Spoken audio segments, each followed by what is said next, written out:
네, 반갑습니다. 이 시간 저는 주 안에 거하라는 말씀으로 제목으로 말씀을 함께 나누고자 합니다. 저희 시댁에는요, 그 영천 금호라고 하거든요. 경상북도 영천시 금호읍이라는 곳이 있는데요. 여기는 좀 유명한 게 있습니다. 뭐냐면 그림 좀 보여주실까요? 혹시 그림이 네. 영천 금호포도라고 저 포도가 많이 나는 데가 바로 저희 시댁입니다. 그래서 저희 시댁 주변에는 포도밭이 엄청 많이 있어요. 그래서 저희 남편도 퇴직 후에는 그 포도 농사를 좀 지어볼까 했는데 그것이 쉬운 게 아니래요. 그래서 포기하고 지금은 복숭아 몇 그루를 키우고 있거든요. 근데 어쨌든 이제 나중에 저도 포도 농사를 하게 될 수도 있죠. 어쨌든 여러분은 무슨 과일을 좋아하시는지 모르겠는데 저는 포도를 조금 좋아합니다. 그래서 포도가 이렇게 탐스럽게 익은 거를 보면 그 옆에 가면 포도 향기가 나잖아요. 그래서 그것을 보면서 이제 기분이 좋아지는 걸 느끼곤 합니다. 근데 오늘 본문에 보시면 포도나무가 나옵니다. 포도나무는요, 이스라엘의 좀 흔한 과실수 중에 하나예요. 그래서 흔히 구약에서는 포도나무를 이스라엘에 비교합니다. 포도나무를 누구로 비유한다고요? 이스라엘이라고 비유를 합니다. 이사야서 5장에 보면 포도원의 노래라는 것이 있는데요. 여기에 나오는 포도나무가 또 이스라엘을 이야기하는 거겠죠. 그런데 거기 보시면 이런 말이 있어요. 하나님께서 극상품의 포도나무를 심었다는 거예요.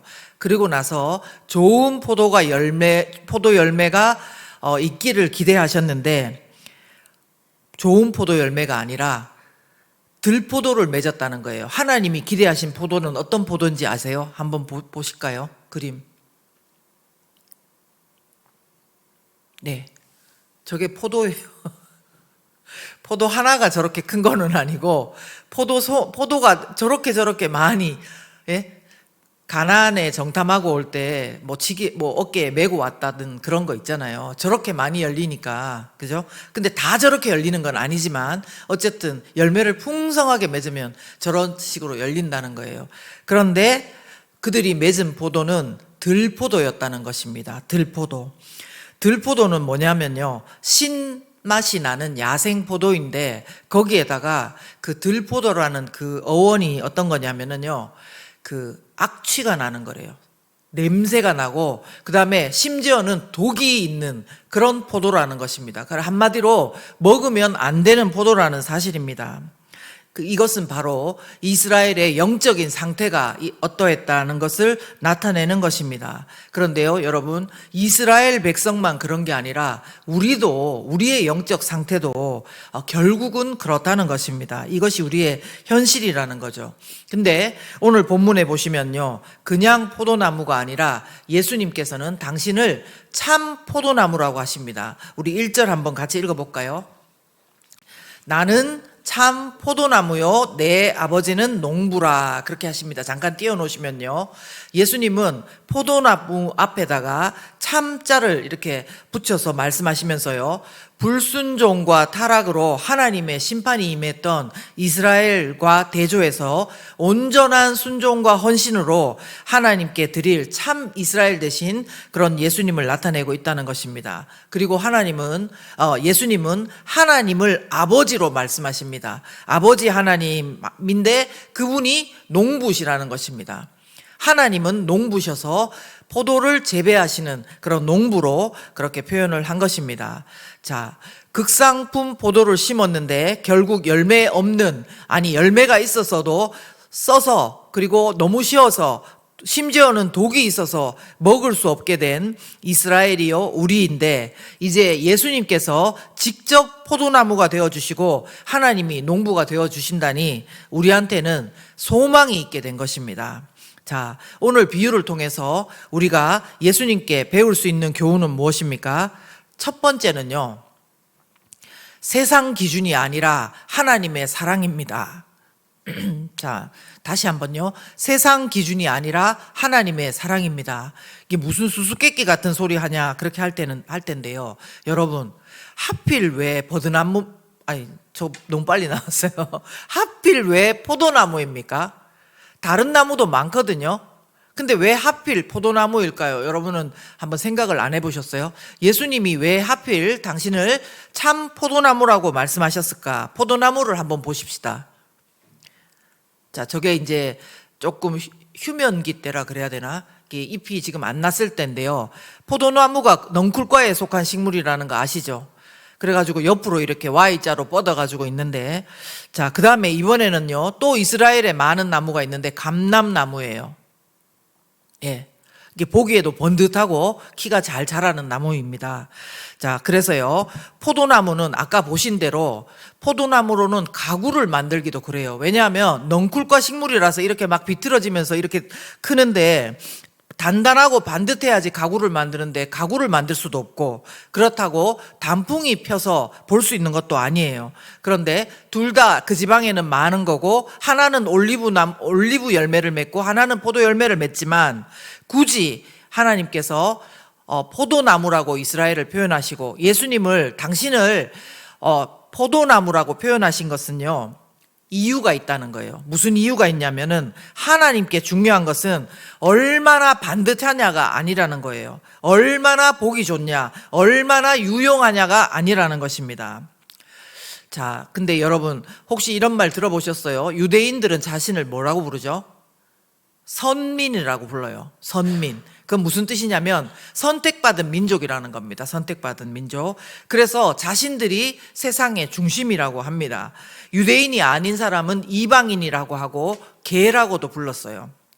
그런데 진짜 하나님께서 자신들을 왜 선택했는지를 모르는 거예요. 자신들을 왜 포도나무라고 불렀는지 모르는 거예요. 성경은 하나님께서 이스라엘을 선택하신 이유를 이렇게 말씀하고 있습니다. 이것은 우리를 선택하신 이유와도 똑같습니다. 자, 신명기 7장 7절의 말씀 함께 봅니다. 여호와께서 너희를 기뻐하시고 너희를 택하심은 너희가 다른 민족보다 수요가 많기 때문이 아니니라. 그 다음요, 너희는 오히려 모든 민족 중에 가장 적으니라. 아멘. 그리고 여호와께서 여호와께서 다만 너희를 사랑하심으로 말미암아 또는 너희 조상들에게 하신 맹세를 지키려 하심으로. 자, 무슨 말씀이냐면요, 제가 잠깐 설명드릴게요.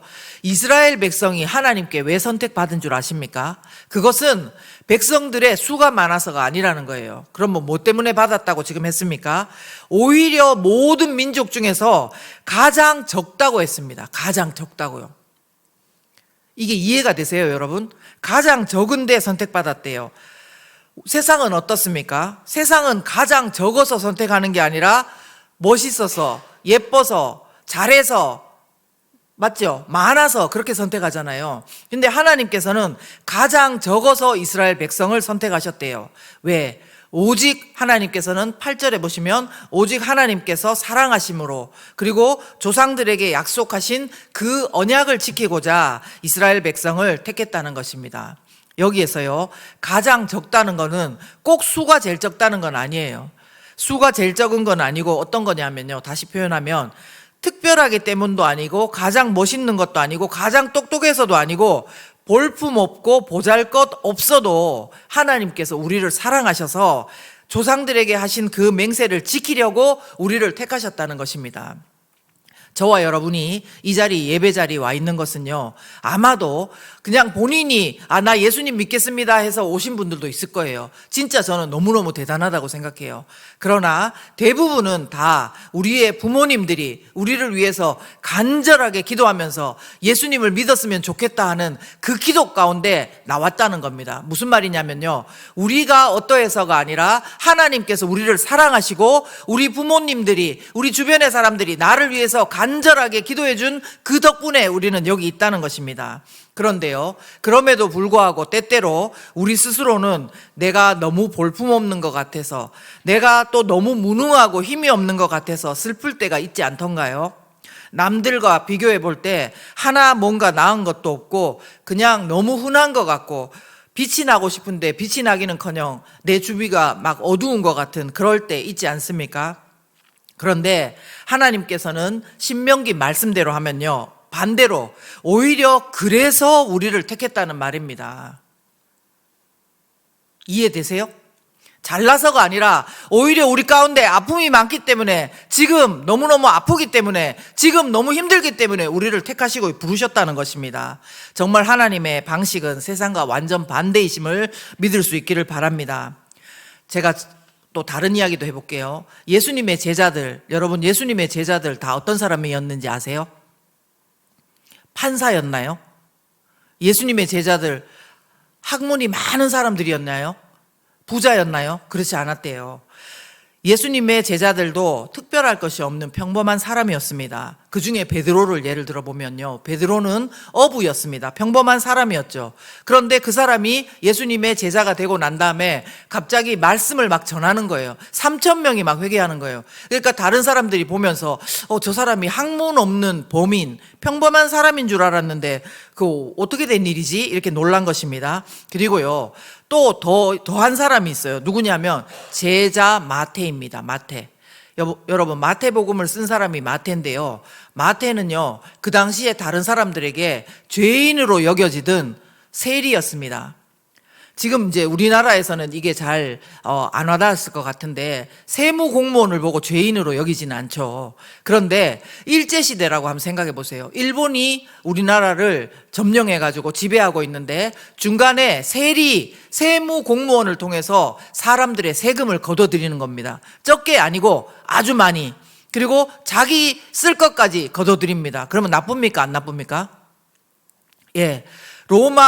일본에 우리나라를 그냥 우리나라 좋은 거는 싹 빼가지고 그렇게 갖다 주는 사람으로 여기듯이, 바로 세리라는 직업을 가진 사람이 그렇게 여겨졌던 그런 사람이라는 것입니다. 그런데 예수님께서는 그를 제자로 부르셔서 마태복음을 쓰는 그런 저자가 된 것입니다, 여러분. 이것은 예수님도 마찬가지셨어요. 참 포도나무라고 예수님은 당신을 그렇게 표현하셨습니다. 우리는 영화에서 볼 때 예수님 모습을 멋진 머리 싹 길고, 그죠? 콧대도 높고 피부도 하얗고 그 다음에 너무 멋있는 모습을 많이 봤어요.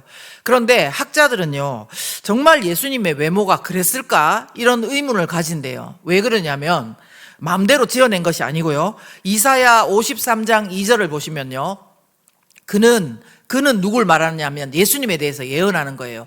주 앞에 자라나기를 연한 순 같고 마른 땅에서 나온 뿌리 같아서, 뭐라고? 여기서부터는 같이 읽을게요. 시작. 고운 모양도 없고 풍채도 없은즉 우리가 보기에 흠모할 만한 아름다운 것이 없도다. 예수님이 그렇다는 거예요. 여러분, 우리 조대웅 목사님이 이렇게 와이셔츠 탁 입고 이렇게 티셔츠 입으면 폼이 딱 나잖아요. 왜 나죠? 근육 딱 있어가지고 풍채도 있고, 예? 또 고운 모양도 있고 그래가지고 제가 이걸 못하겠는데, 저는 근육이 없어가지고. 그런데 예수님한테는 풍채도 없고 고운 것도 모양도 없고 우리가 보기에 흠모할 만한 그런 것이 없었다는 거예요. 우리가 생각할 때는 예수님으로 오시려면 어떤 자리로 오셔야 될 것 같습니까? 왕의 자리에 오셔야죠. 그죠? 그렇지 않습니까? 가장 높은 임금 자리에 와야지 제일 영향력이 강한 거잖아요. 그리고 돈도 많아야죠. 예수님이 돈 많아가지고 가난한 사람들한테 돈 쫙 나눠주면 사람들이 예수님 믿을 것 같지 않습니까? 그리고요, 독생자 예수 그리스도를 보내실 때는 뭔가 주변에 많은 사람들을 붙여주고 뭔가 그래야지 설득력 있을 것 같은데, 하나님은 반대셨다는 것입니다. 이것이 여러분 하나님의 방법임을 여러분 아셔야 돼요. 예언된 것과 같이 예수님은 지리적으로도 가장 낮은 곳에 오셨어요. 그 이스라엘이 거기에 사해에 있죠. 여러분 사해 가보신 분은 알겠지만 저는 못 가봐서 모르겠어요. 근데 거기는 나가는 데가 없어가지고 거기 물이 너무너무 짜서 어때요? 수영할 필요가 없다고 들었습니다. 근데 물은 안에서 썩어가고 있다고 들었어요. 자, 가장 낮은 곳, 지리적으로도 가장 낮은 곳에 오셨고, 예수님은 또한 왕의 자리가 아니라, 그리고 비단이 깔린 자리가 아니라 마구간의 구유 위에 예수님은 오신 거예요. 여러분 아시죠? 네.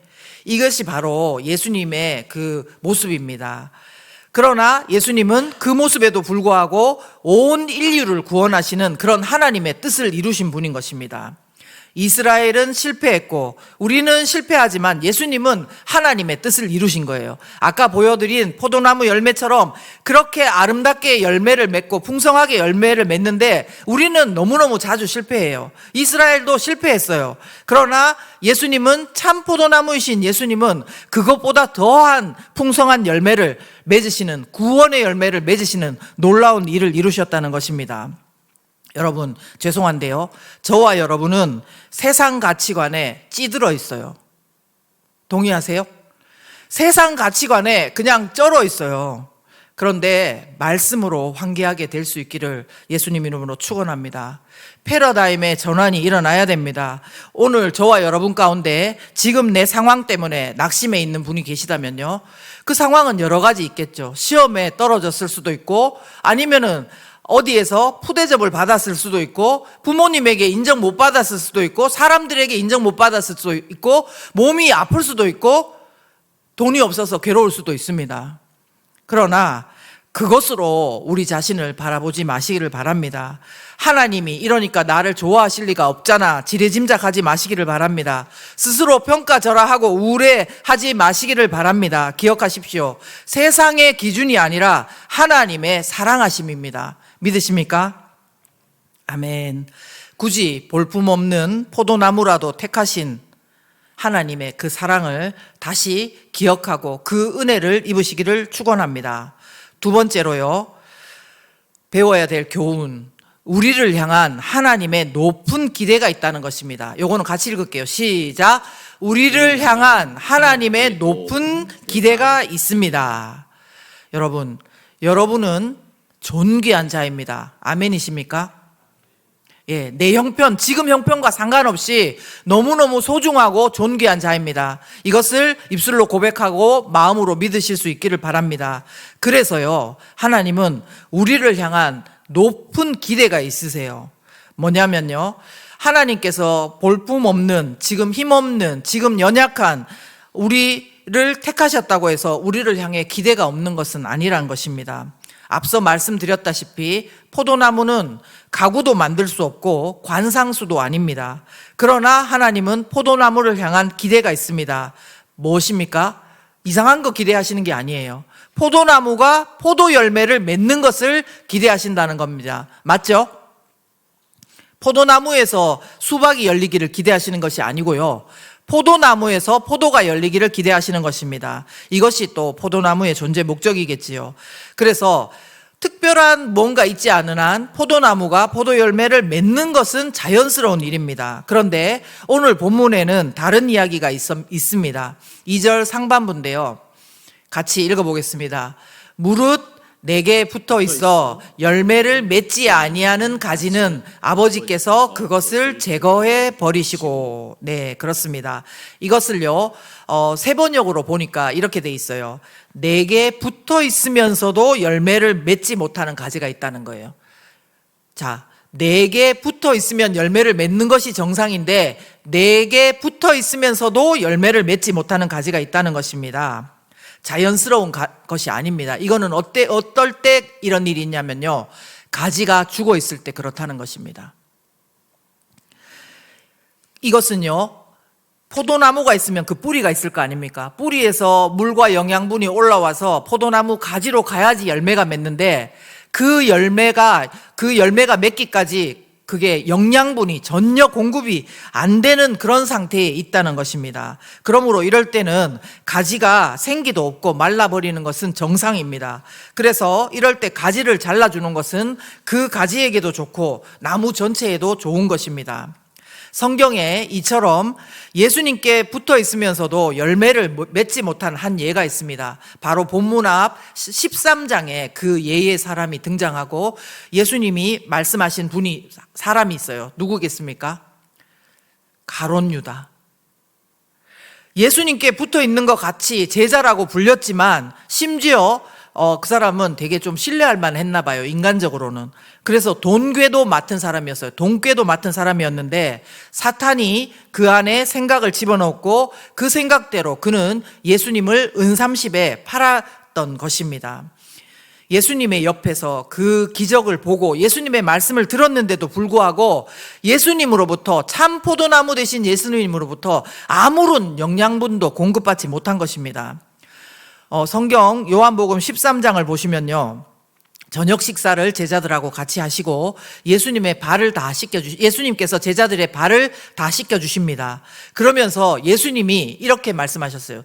심령이 괴로워하면서, 놀린 게 아니고요, 혼낸 게 아니고 예수님의 심령이, 제 지어낸 말이 아니에요. 심령이 괴로워하면서 너희 가운데 나를 팔 자가 있다, 이렇게 말하신 것입니다. 그리고요, 내가 떡 조각을 주는 자가 바로 나를 팔 사람이다 하면서 가룟 유다한테 떡 조각을 주었습니다. 그러면 이건 뭡니까? 거의 자백해, 내가 지금 이런 잘못을 했습니다, 회개하기를 바라시는 거잖아요. 그런데 가룟 유다는 그 떡 조각을 받고 거기를 나가버렸다는 거예요. 결국에는 그 이후에 은 30에 예수님을 판 후에 어떻게 했어요? 스스로 후회하면서 자신의 인생을 스스로 잘라버렸다는 것입니다. 끔찍하고 안타까운 일입니다. 비극입니다. 이제 근데 이런 가룟 유다만 있는 건 아니죠. 이제 오늘 비유에서 말씀하는 또 다른 형태의 가지가 있습니다. 또 다른 형태의 우리 신앙생활이 있는 거죠. 자, 열매를 맺기는 하지만 조금 덜 맺는 가지가 있는 거예요. 아마 우리가 여기에 대부분 속하지 않을까 싶습니다. 2절 후반절 말씀입니다. 같이 읽을게요. 시작. 무릇 열매를 맺는 가지는 더 열매를 맺게 하려 하여 그것을 깨끗하게 하시느니라. 네, 덜 맺으니까 더 열매를 맺게 하려고 하여서 그것을 깨끗하게 하신다는 것입니다. 하나님은 아까도 말씀드렸지만 우리가 남들보다 잘나서 선택하신 것도 아니고 능력이 있어서 택하신 것도 아닙니다.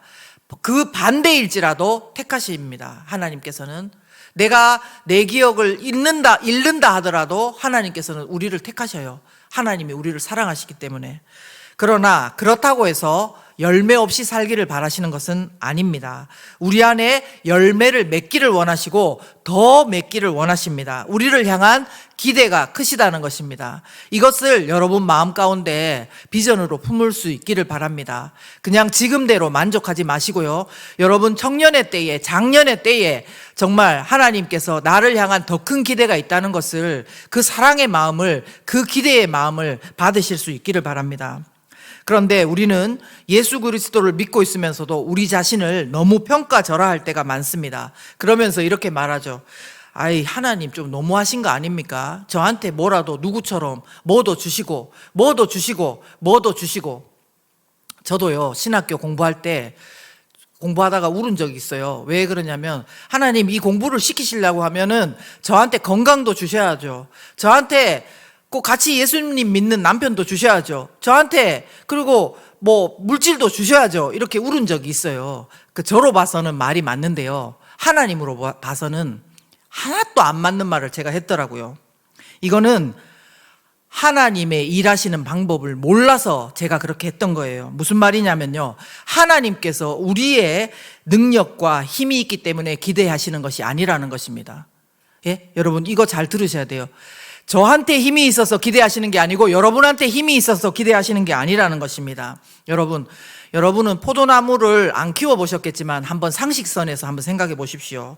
포도나무가 어떻게 맺습니까? 예? 어떻게 맺을까요? 일단 땅에 심겨져 있어야 되겠죠. 땅에 안 심겨져 있고 버려져 있는데 거기서 열매가 맺을 리는 없잖아요. 그 다음에 또 어떻게 해야 되겠습니까? 물도 적당히 주어져야 되겠고 햇빛도 있어야 되겠고 농부의 손길도 있어야 되고 그렇습니다. 그런데요, 우리는 가지라고 했거든요. 이 요한복음 15장에서 예수님은 참 포도나무고 하나님은 농부시고 너희는 가지니 그랬어요. 우리는 다 가지예요. 그런데 가지가 혹시 막 힘을 엄청나게 막 써가지고 열매를 맺을 수 있습니까, 여러분? 상식선에서. 예? 가지가 막 이렇게 비틀면 열매를 맺고 이렇게 하면 안 되고 뭐 이런 거 있어요? 아니라는 거예요. 상식선에서도. 그렇기 때문에 하나님이 우리를 향해서 기대하시는 거는 부당하지 않고 정당하다는 겁니다. 우리한테 기대하는 것은 하나님께서 이루시기 때문에 정당하다는 거예요. 여러분 믿으실 수 있기를 바랍니다. 믿으십니까? 예. 기대하시는 것은 아무것도 안 주고 기대하시는 게 아니라 오늘 말씀을 잘 들어보면은 하나님께서 이루시기 때문에 우리한테 기대를 하신다는 것입니다. 가지가 어때서가 아니고요. 그런데 다만 이런 거는 있을 수 있어요. 가지에 흙 잔뜩 묻어 있고 거기에 껌 같은 거 붙어 있을 수 있습니다. 가지에 벌레 잔뜩 붙어 가지고 가지를 갉아먹고 있을 수 있습니다. 그러면 어때야 됩니까? 네. 그것을 오늘 아까 말씀해 보면은 농부의 손길을 통해서 하나님께서 그것을 열매를 더 맺게 하려고 깨끗하게 하신다는 것입니다. 여러분 아멘이십니까? 우리한테 각자 가운데 어떤 오물들이 어떤 벌레들이 기어와 가지고 우리를 열매 제대로 못 맺게 하고 있는지 말씀을 통해서 여러분들이 깨달아야 됩니다. 우리 안에도 가론 유다와 같은 위기들이 있다고 생각합니다. 저도 마찬가지고 여러분도 마찬가지고 삶을 살아가면서 성경적인 가치관을 따르고 싶어 합니다. 그런데 따를 수 있는 거는 따르고요. 내가 싫어하거나 아니면 그건 너무 힘들어 이런 거는 하나님 뜻을 살짝 모른 채 하고 예수님을 외면하고 나간 유다처럼 끝까지 내 맘대로 행동하는 그런 면이 우리에게는 있는 것입니다. 우리의 욕심과 우리의 탐욕과 덕지덕지 붙은 오물들이 있는 모습이라는 것입니다. 그런데 이런 우리를요, 가지 스스로 자기가 자기를 못 잘라요. 가지 스스로 못 깨끗하게 해요. 우리가 어떨 때는 뭔가를 떼낸다고 떼냈는데 또 붙어 있는 걸 느끼게 됩니다. 저는 그렇던데 여러분들은 어떠신가요? 내가 분명히 이거는 잘하려고 했는데 또 다른 그 오물들이 붙고 욕심들이 붙는 것입니다. 그래서 우리가 할 수 없는 것이 맞습니다. 그래서 이 시간 우리가 기도할 때 그런 기도를 해야 됩니다. 아무것도 아닌 우리지만, 아무것도 할 수 없는 우리지만, 그러니까 참 포도나무 대신 예수님께 우리가 잘 붙어서 뿌리로부터 영양분을 공급받을 수 있도록 해달라고, 하나님 도와달라고 기도하셔야 됩니다. 맞죠? 하나님 도와달라고. 그 하나님으로부터 영양분, 포도나무 대신 예수님에 붙어 있으니까 그렇게 영양분 공급받을 수 있도록, 그리고 우리의 열매가 맺어지고 있다면 지금보다 더 풍성하게 열매 맺을 수 있도록 우리의 더러운 것들을 다 예수 그리스도 이름으로 제하여 달라고, 깨끗게 해달라고 우리가 기도할 수 있기를 바랍니다.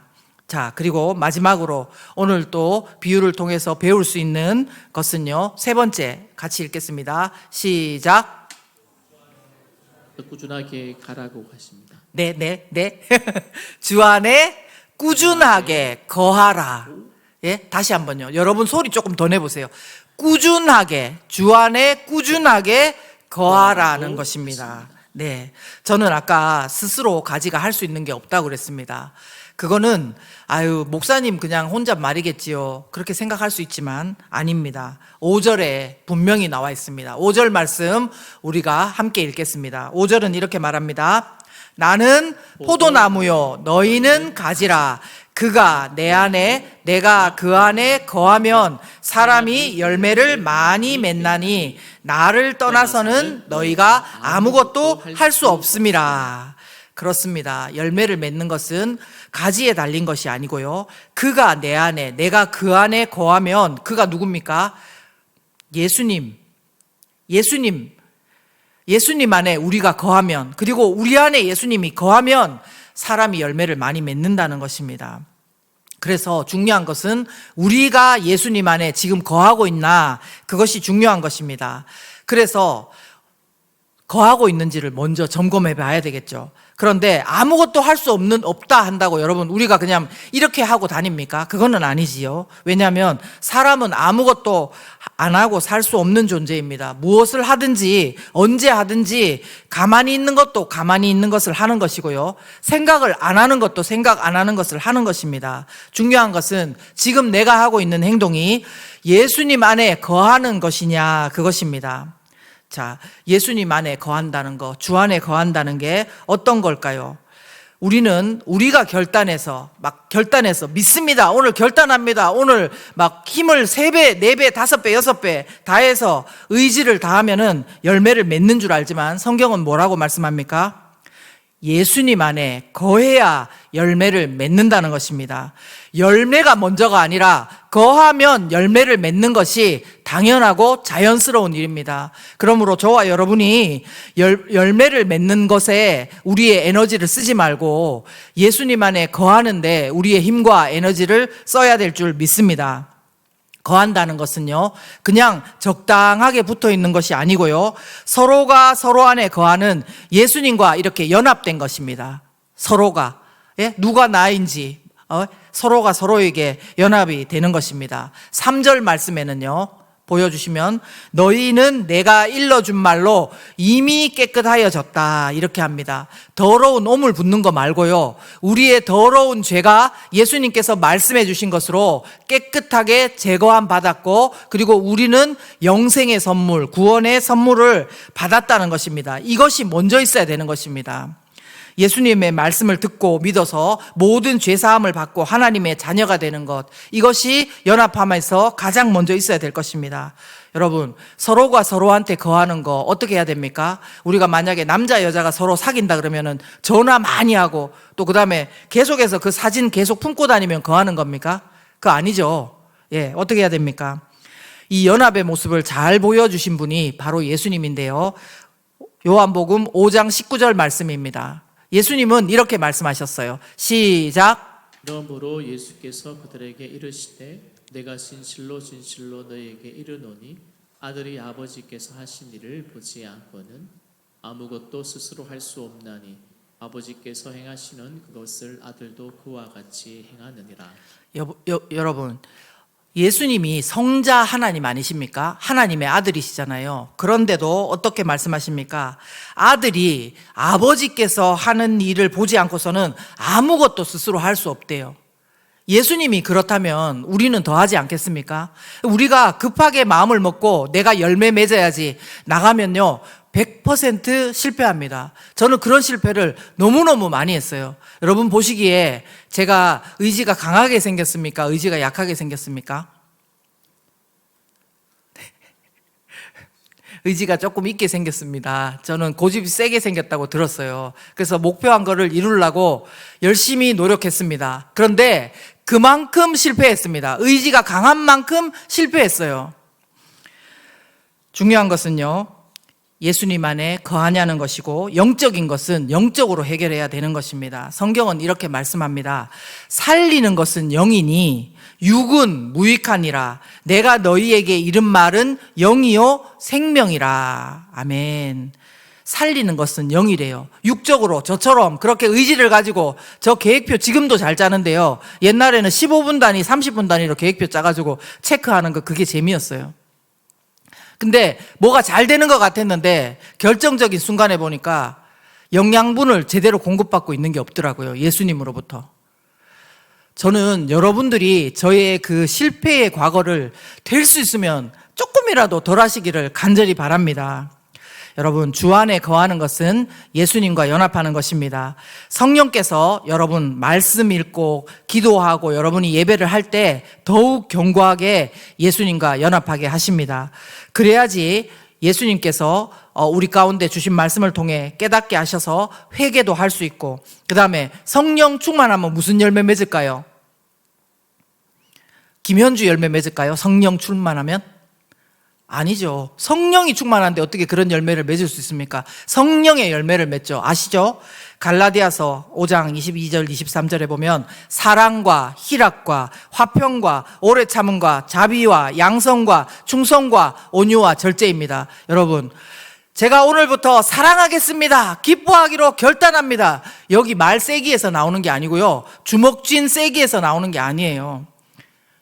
주 안에 계속 말씀과 기도와 예배 가운데 계속 거하는 거, 그럴 때에 성령으로 충만해지고 또 그 성령의 열매를 맺게 되는 것입니다.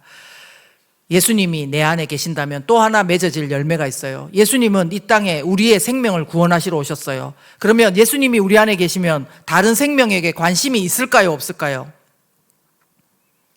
있을까요, 없을까요? 당연히 있지요. 예수님이 우리 안에 거하신다면 복음의 열매, 구원의 그 다른 사람들도 구원하려는 그 열매가 당연히 우리에게 맺게 되는 것입니다. 그러므로 여러분들이 만약에 구체적으로 그럼 나는 무엇을 해야 됩니까? 물으신다면 여러분 말씀을 더욱 알려고 애써야 됩니다. 어떤 분인지 알지도 못하고 예수님 이거 랩할 거는 아니잖아요. 여러분들끼리 목장끼리 말씀을 통독하시면 좋겠습니다. 그게 안 되면 개인이라도 말씀을 통독하시고 이때까지 하다가 그만뒀으면 오늘이라도 다시 시작하게 되기를 바랍니다. 그런데 아시지요? 아무데나 배우러 가시면 안 됩니다. 여러분 같은 귀한 청년들을 노리는 이리떼들이 있어요.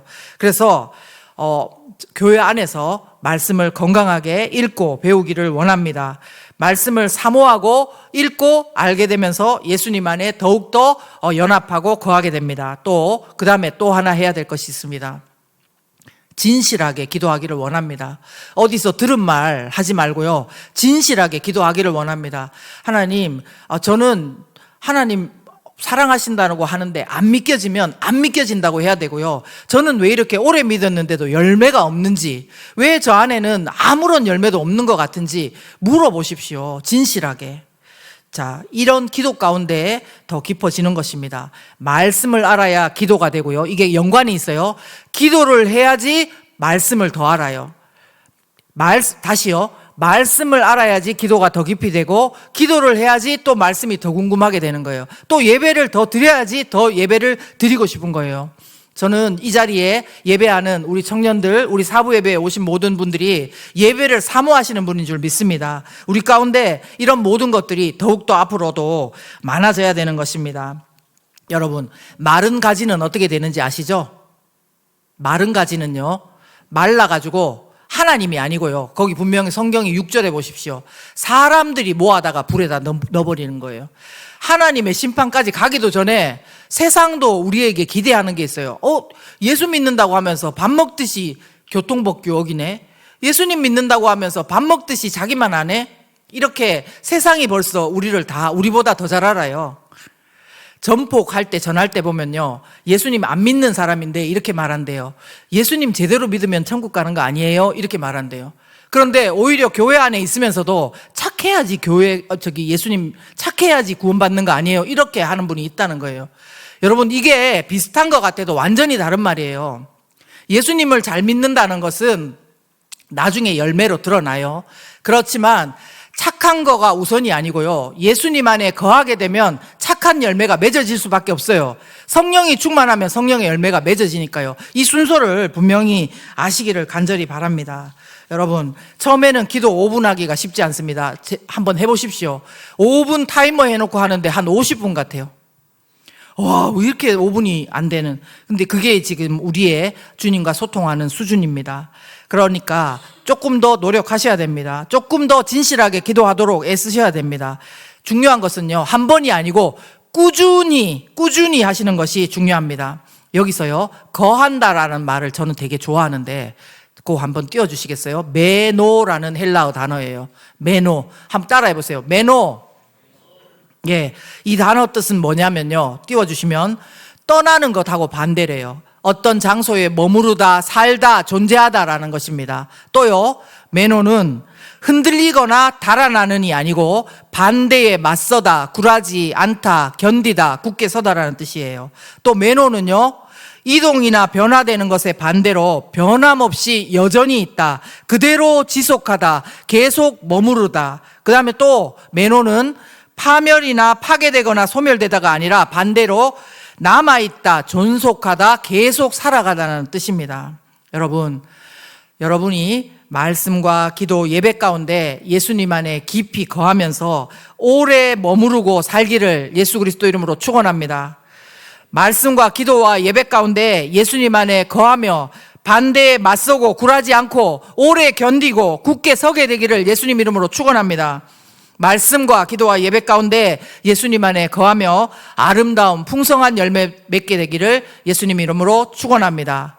마지막 그림 하나만 보겠습니다. 그림 하나만 띄워주시겠어요? 우리나라에 이 그림이 뭐냐면요, 자, 요거 그대로 띄워놔 주세요. 우리나라에 기네스북에 오를 정도로 유명한 포도나무가 있어요. 저 중간에 포도나무 하나 보이죠? 보이시나요? 여러분 보시기에 오른쪽에 있나요? 포도나무.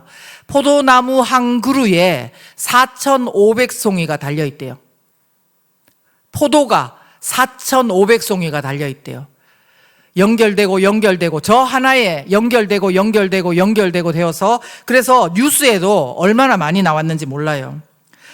그 나무에서 보통 포도에서보다 100배나 많이 열렸다는 거예요. 이 나무 면적만 해도요, 저거는 사진을 제대로 찍지도 못할 정도로요, 300평 정도에 걸쳐갖고 포도나무가 연결돼 있다는 거예요. 300평은 30평짜리 아파트 10개 붙여놓은 겁니다. 그만큼 포도나무가 연결돼 있다는 거예요. 이 대표가 뭐라고 말하는지 제가 몇 가지 적어왔습니다. 물은요, 바로 뿌리에다가 이렇게 탁 안 준대요. 1m 떨어져서 준대요. 왜냐하면 뿌리가 쭉 뻗어서 힘을 뻗어서 나와서 물을 먹도록요. 바로 먹기 좋도록 바로 뿌리에 안 부어준대요. 야, 뿌리야, 너도 이만큼 나와서 먹어라. 그렇게 한다는 거예요. 제 말이 아니고 그분 말이에요. 그리고 저 땅을 아주 좋은 비료로, 친환경 비료로 잘 가꾼다는 거예요. 저 땅에서 힘이 나온다는 겁니다. 그리고요, 포도나무에다가 이쑤시개를 찔러놨어요. 예? 이쑤시개 찔러놨더라고요. 근데 그거 왜 그렇게 했냐 물어보니까 자기 치유 능력을 시험해 본대요. 포도나무에 이쑤시개 이렇게 해놔놨다고 해서 포도가 안 자라지 않더라는 거예요. 스스로 치유되더라는 거예요. 그런데 그 치유 능력이 바로 조금 전에 말했던 땅의 힘이더라는 것입니다. 여러분, 이거를 이제 아들한테 물려주려고 하는 거예요, 이 사람은. 근데 이분이 하는 말이 있어요. 안다고 다 되는 게 아니야. 안다고 다 되는 게 아니라는 거예요. 뭡니까? 직접 꾸준하게 해야 된다는 것입니다.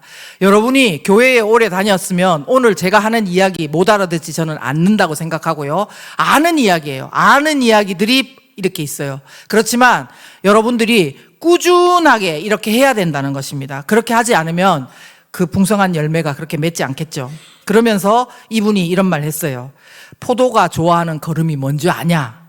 그런 거를 박사들한테 물어보면 필수 요소가 어떻고 미량 요소가 어떻고 뭐 이렇게 말한다는 거예요. 그런데 그 사람 생각에 포도가 좋아하는 걸음은요, 발걸음,